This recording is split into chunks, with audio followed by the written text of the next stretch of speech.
প্রধানমন্ত্রী তারেক রহমানের সম্ভাব্য সফর নিয়ে দেয়া বিবৃতি ১ ঘণ্টার ব্যবধানে প্রত্যাহার করেছে ভারত।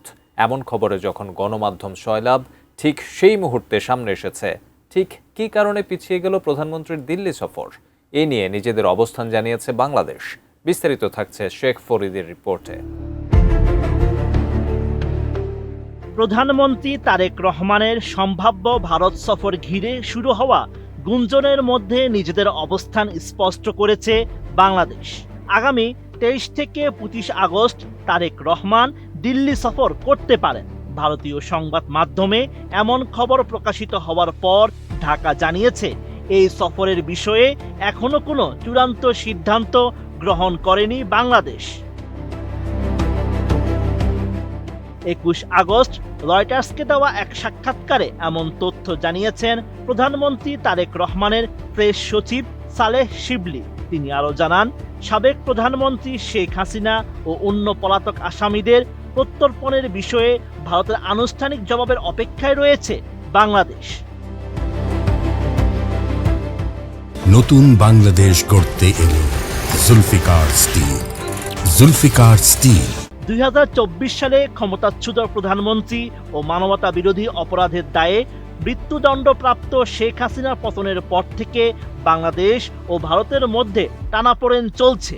গত ফেব্রুয়ারিতে বাংলাদেশের নির্বাচিত সরকার দায়িত্ব গ্রহণের পর দুই দেশের সম্পর্ক স্বাভাবিক হবে বলে প্রত্যাশা তৈরি হয়।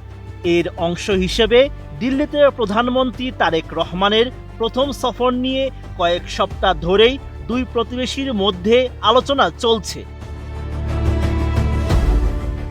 তবে সাম্প্রতিক দিনগুলোতে শেখ হাসিনার কর্মকাণ্ডকে কেন্দ্র করে কূটনৈতিক আমেজ কিছুটা ফিকে হয়েছে। ছাত্র জনতার আন্দোলন নির্মমভাবে দমনের নির্দেশ দেওয়ার দায়ে গত নভেম্বরে আন্তর্জাতিক অপরাধ ট্রাইব্যুনাল শেখ হাসিনাকে তার অনুপস্থিতিতে মৃত্যুদণ্ড দেওয়া হয়।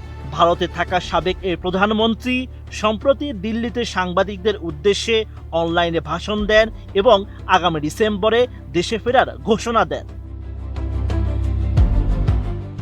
এদিকে নয়াদিল্লিতে ভারতের পররাষ্ট্র মন্ত্রণালয়ের নিয়মিত সংবাদ সম্মেলনে মুখপাত্র রণধীর জয়সওয়াল সফরটি সম্পর্কে মন্তব্য করতে গিয়ে জানান, এ বিষয়ে নতুন করে তথ্য দেওয়ার মতো কিছু তাদের কাছে নেই।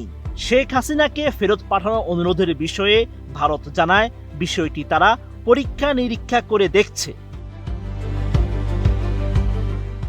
ক্ষমতায় আসার পর থেকে তারেক রহমানের নেতৃত্বাধীন সরকার ভারতের সঙ্গে সুসম্পর্ক বজায় রাখার চেষ্টা করে আসছে।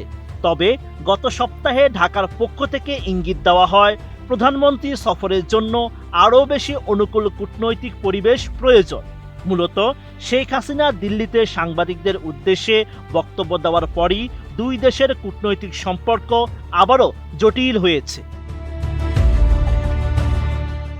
Sheikh Farid, ATN news.